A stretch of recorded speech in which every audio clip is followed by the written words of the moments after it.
दिल्ली में नई जिम्मेदारी उनको मिली है, लेकिन क्योंकि यूपी से आते हैं तो आज बात उनसे यूपी पर ही करेंगे।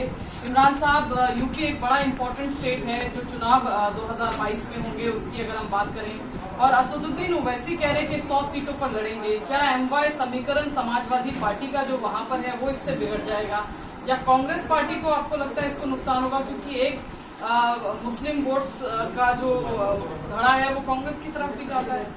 देखिए, एक मिसपरसेप्शन है ये कि ओवैसी साहब मुसलमानों के नेता हैं। ओवैसी साहब भारतीय जनता पार्टी के साथ मिलकर के खेल खेलते हैं।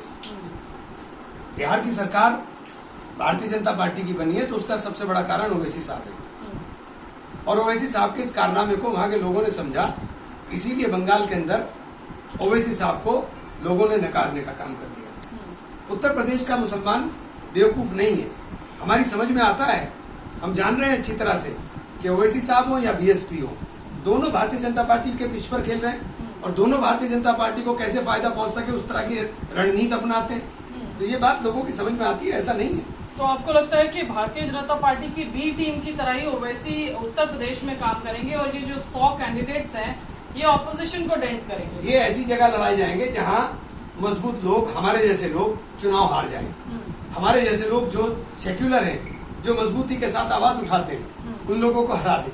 ये ऐसी जगह चुनाव लड़ाएंगे। लेकिन ओवैसी साहब तो कहते हैं कि कांग्रेस कमजोर हो रही है, सेक्युलरिज्म की बात तो कांग्रेस कर नहीं पाती है, इसलिए उनके जैसे लोगों को आगे आना पड़ता है। तो ओवैसी साहब कौन से सेक्युलर बात करते हैं? कांग्रेस तो सेक्युलर ही बात करती है, ओवैसी साहब कौन सी सेक्युलर बात करते हैं? ओवैसी साहब तो कोई, और मैं ओवैसी साहब को उत्तर प्रदेश के लिए इतना नहीं समझता कि ओवैसी साहब के ऊपर इतनी चर्चा की जाए, क्योंकि ये चर्चा भी केवल भारतीय जनता पार्टी कराना चाहती है कि ओवैसी की चर्चा हो जाए और उस चर्चा के अंदर लोगों के अंदर एक माहौल बन जाए, इसके अलावा और कुछ नहीं ओवैसी साहब। चलिए, तो आपको लगता है कि कुछ फर्क नहीं पड़ेगा, ये 100 सीटों पर लड़ेंगे, उससे कोई असर नहीं पड़ेगा उत्तर प्रदेश की राजनीति? निश्चित रूप से नहीं पड़ेगा, बिल्कुल नहीं पड़ेगा, किसी भी सूरत में नहीं पड़ेगा। ओवैसी साहब का प्रोपेगेंडा और ओवैसी साहब का हुआ जो है भारतीय जनता पार्टी की लोग दिखाना चाहते हैं, और भारतीय जनता पार्टी के लोग ओवैसी साहब का हुआ खड़ा कर करके उन लाखों लोगों की लाशों का हिसाब जो देना पड़ेगा, जो मौतें हुई हैं कोरोना के अंदर और जो बेहुरमती हुई है, जो असम्मानजनक तरीके से उनका संस्कार किया गया है, वो जवाब देना पड़ेगा कोरोना को प्रबंधन के ऊपर।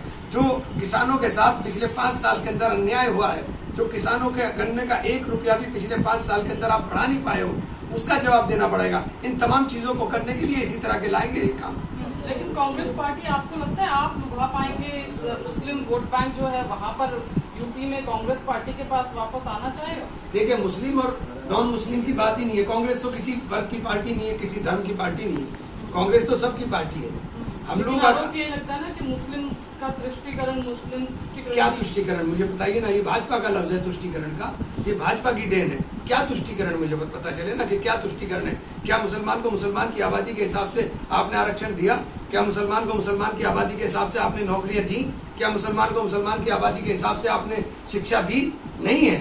तो ये तुष्टीकरण कहाँ हुआ, किस बात का तुष्टीकरण हुआ?